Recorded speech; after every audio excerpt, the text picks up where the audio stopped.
നബിദിനത്തിനും വിഷുവിനും ക്രിസ്മസിനും ആഘോഷ പരിപാടി എന്താണെങ്കിലും പായസം ഉണ്ടാക്കാൻ ശർക്കര വാങ്ങാൻ പായിനോലി നിങ്ങളാണിത് കേൾക്കണ്ടി. അതിന്റെ മുന്നേ ഇതൊന്നും അങ്ങോട്ട് ഷെയർ ചെയ്താളി. ഒപ്പം നമ്മളെ പേജുകളൊക്കെ ഒന്നാണ് ഫോളോയും ചെയ്താളി. ഇങ്ങോട്ട് നോക്കി ഈ കിടക്കുന്ന ശർക്കരന്റെ അവസ്ഥ എന്താ? കാണുമ്പോ നല്ല ചൊറുക്കുള്ള ചാക്കിൽ പൊതിഞ്ഞു വന്നതുകൊണ്ട് തൊള്ളേ തോന്നിയ വില കൊടുത്ത് വാങ്ങണ മലയാളികളെ നമ്മൾ വാങ്ങണ ശർക്കര കരിമ്പിൻ്റെതൊന്നും അല്ലട്ടോ. ഇരുമ്പ് തുരുമ്പിച്ച മാതിരി നമ്മൾ ആരോഗ്യം ഇല്ലാതാക്കി കൊല്ലാന് ഈ ശർക്കര തന്നെ മതി. ആ കഥ കേട്ടോളി. കർണാടകയിൽ നിന്നും തമിഴ്നാട്ടിലെ പളനി, ഡിണ്ടിഗൽ, നെയ്ക്കരപ്പട്ടി ഇവിടുന്നൊക്കെയാണ് നമ്മളെ നാട്ടിൽ ശർക്കര വരുന്നത്. അതുണ്ടാക്കണ കോലം കണ്ടാൽ പിന്നൊരിക്കലും നിങ്ങളിത് വാങ്ങൂല്ല, ശർക്കര കൊണ്ടൊന്നും ഉണ്ടാക്കി തിന്നൂല്ല. നമ്മളൊക്കെ മനസ്സിലുള്ള മാതിരി കരിമ്പിന്റെ സത്തോണ്ട് തന്നെയാണ് ശർക്കര ഉണ്ടാക്കിയിരിക്കുന്നത്. പക്ഷേ കരിമ്പിന്ന് ആ വെള്ളം കെട്ട് എടുക്കുന്നതോട് കൂടി പിന്നെ നടക്കുന്നത് ഈ വെള്ളം ഒന്ന് ചൂടാക്കണം. അതിന് ഈ പാത്രത്തിന്റെ കോലം നോക്കി പതച്ച് ഇങ്ങനെ പൊന്തുന്നത് ഇതിത്തെ വേസ്റ്റുകളാണ്. കൊഞ്ചം മലയാളം പറയുന്ന അണ്ണൻ അതിങ്ങനെ കോരി പുറത്തേക്ക് അങ്ങോട്ട് ഇടുകയാണ്. കാല് വെച്ച് നിൽക്കുന്നത് അങ്കത്തട്ട് തന്നെയാണ് കേട്ടോ. അതായത് ശർക്കര ഉണ്ടാക്കിയിരിക്കുന്ന തട്ട് തന്നെയാണ്. നിലത്ത് കുത്തിയ കാല് ഒന്ന് കേൾക്കുക പോലും ചെയ്യാതെ നമുക്ക് തിന്നാനുള്ള ശർക്കരയിൽ കാല് കുത്തി ഭരതനാട്യം കളിച്ചനെ ഓന്റെ കാൽമേൽ എന്തൊക്കെയുള്ളത് അതൊക്കെ നമ്മളെ തൊള്ളയെ കൂടെ വള്ളേക്കെത്തും. ഇതിന്റെ ഇടയിൽ ഓൻ വാരി വലിച്ചിടുന്ന കുറച്ച് പൊടികളുണ്ട്. അത് പല ചാക്കുന്നും പാത്രത്തുനിന്നും എടുത്ത് വാരിയിടുന്നത് കണ്ടാൽ നമ്മളെ കിളി അപ്പൊ തന്നെ ഒന്ന് പോകും. ശർക്കരക്ക് നിറം കിട്ടാനും വേറെ പല കാര്യങ്ങൾക്കും വേണ്ടി ഇത് ഉണ്ടാക്കണോല് dark reason, rhodamine B, brilliant blue ഇതൊക്കെ കുപ്പായത്തിനും തുണിക്കും പാന്റിനും ഒക്കെ നിറം കിട്ടാൻ ഇടുന്നതാ. അതൊക്കെയാണ് ഈ ശർക്കരയിൽ ബലിടുന്നത്. ഇതൊക്കെ ഇട്ട ശർക്കര തിന്നാ തന്നെ വൃക്കിയും കരളും എപ്പ അടിച്ചു പോയി എന്ന് ചോദിച്ചാൽ മതി.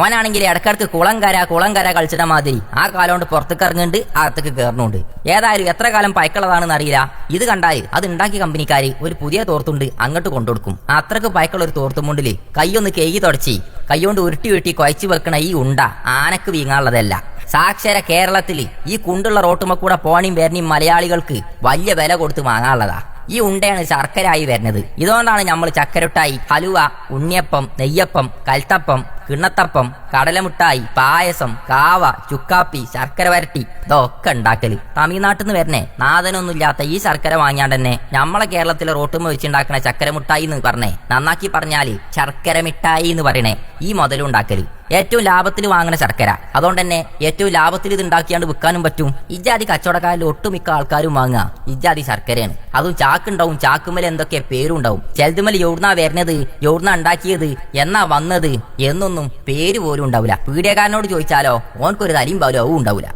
അതാണ് പറയുന്നത് ഇതാണ് തട്ടിപ്പ്. തമിഴ്നാട്ടിലൊക്കെ കുടിൽ വ്യവസായങ്ങളാ. നമ്മളെ കേരളത്തിൽ പപ്പടം ഉണ്ടാക്കണ മാതിരി അബ്ബൽ ഇതൊക്കെ ഉണ്ടാക്കുന്നത്. പക്ഷെ അവിടുത്തെ ഹെൽത്തിന്റെ ആൾക്കാരും ആരോഗ്യവകുപ്പൊന്നും ഇതിനെതിരെ ഒന്നും പറയണില്ലല്ലോ എന്നല്ലേ നിങ്ങൾ ചിന്തിക്കുന്നത്. അത് ശരിയാ. അതിന് തമിഴ്നാട്ടിലാണ് ഇത് ഉണ്ടാക്കണതെങ്കിലും അവിടെ ഉള്ളവര് ഇത് തിന്നണില്ലല്ലോ മനുഷ്യന്മാരെ. ഇത് വാങ്ങാനും തിന്നാനും തൊള്ളയും കാട്ടി നിൽക്കുന്നത് മലയാളികൾ തന്നെയാണ്. അതുകൊണ്ട് തന്നെ 90% ഇജാതി ഫേക്ക് ശർക്കരയും കയറ്റിപ്പോയത് കേരളത്തിൽ തന്നെയാണ്. ഇതൊക്കെ കേരളത്തിലെ പല ഗോഡൌണുകളിലായി പീഡിയകളിലായി നമ്മൾ ഇട്ടാവട്ടത്തിലുണ്ട്. നമ്മൾ പോയി വാങ്ങണുണ്ട്. ഇനി വാങ്ങുമ്പോ food safety and standards authority of India FSI label ചെയ്ത ശർക്കരയാണോ അത് നോക്കുക. അത് ചാക്കുമേലന്നെ ഉണ്ടാവും, അല്ലെങ്കിൽ പെട്ടിയും ഉണ്ടാവും, അല്ലെങ്കിൽ പാക്കറ്റും ഉണ്ടാവും. ഈ ചിഹ്നം ഇല്ലാന്നുണ്ടെങ്കിൽ ആ ശർക്കര വാങ്ങരുത്. അത് വിൽക്കണ പീഡിയക്കാരനാണ് പൊട്ടിച്ചും ചെയ്യണം. എന്തിനാ അങ്ങനെ മനുഷ്യനെ കൊല്ലാൻ വേണ്ടിയിട്ട് സാധനം വെക്കണ്? പേരും നാളും നിയമങ്ങളൊന്നും പാലിക്കാത്ത ചാക്കാണെങ്കിൽ അത് വാങ്ങാൻ കസ്റ്റമറായ നമ്മളും കച്ചവടക്കാരായ പീഡിയക്കാരനും നിൽക്കരുത്. പലഹാരങ്ങളായാലും ശർക്കര കൊണ്ടുണ്ടാക്കണ എന്ത് മുതലായാലും നല്ല ശർക്കര മാർക്കറ്റിൽ ഇഷ്ടം പോലെ ഉണ്ടല്ലോ. വില കുറച്ച് കൂടിയാലും നിറം കുറച്ച് കുറഞ്ഞാലും ആരോഗ്യത്തിന് ഹാനികരമല്ലാത്തതുകൊണ്ട് സാധനങ്ങൾ ഉണ്ടാക്കി വിൽക്കി.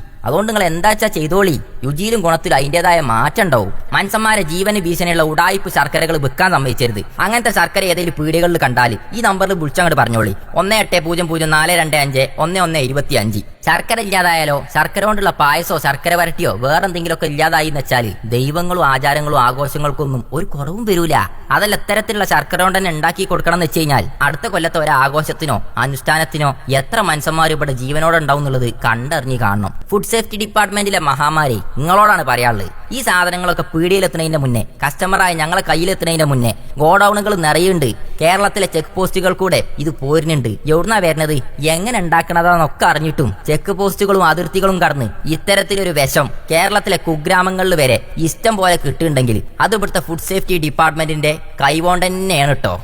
ഇപ്പോഴെങ്കിലും നിങ്ങളൊക്കെ ഒന്ന് ഇറങ്ങിയല്ലോ. ഏതായാലും ഇത് സർക്കാരിന്റെ കാര്യത്തിൽ മാത്രമല്ല കേട്ടോ, ഭക്ഷ്യവസ്തുക്കളെ പല കാര്യങ്ങളിലും ഇവിടുത്തെ ബന്ധപ്പെട്ട മേഖലകൾ തനി ശോകാണ്. അത് നമുക്ക് അടുത്ത വീഡിയോയിൽ തെളിവ് സഹിതം എയറിലിടാം. ഇപ്പം ചക്കരേന്ന് സ്വന്തം പെണ്ണുങ്ങളെ വിളിച്ചാലും ഓക്ക് ഇജാതി ചക്കര വാങ്ങിക്കൊടുക്കല് മക്കളെ. കാരണം പിന്നെ ഒരു ചക്കര വാങ്ങിക്കൊടുക്കാൻ ആ ചക്കരയെന്ന് വിളിച്ച പെണ്ണുങ്ങളൊപ്പം നിൽക്കാൻ നമ്മൾ ജീവനോടെ ഉണ്ടാവില്ല. വലിയൊരാപത്താണ് ഇത്തരം തലയും പാലില്ലാത്ത ശർക്കരയെ കൂടെ ഉണ്ടാകുന്നത്. അതുകൊണ്ട് വില കുറച്ച് കൂടിയാലും നിയമങ്ങൾ പാലിച്ച് നല്ല ശർക്കരകൾ വിൽക്കാൻ പീഡിയക്കാരും നല്ല ശർക്കരകൾ വാങ്ങാൻ കസ്റ്റമറും തയ്യാറാവണം. അപ്പൊ ഈ വീഡിയോ എനിക്കും ഇന്നെക്കാളേറെ എങ്ങൾക്കും വേണ്ടി ഇത്രയൊക്കെ പറഞ്ഞ് നിങ്ങൾക്ക് ഇഷ്ടപ്പെട്ടെന്ന് കരുതുകയാണ്. ഏതായാലും ഇത്രയൊക്കെ പറഞ്ഞ നമ്മളൊപ്പം ഒന്ന് ഫോളോ ചെയ്ത് കൂടിയിടൂ. അറിയാത്തവരെ അറിയിച്ചാനും തൊട്ടപ്പുറത്തേക്ക് ഷെയർ ചെയ്യാനും ഒപ്പം നിൽക്കിട്ടോ.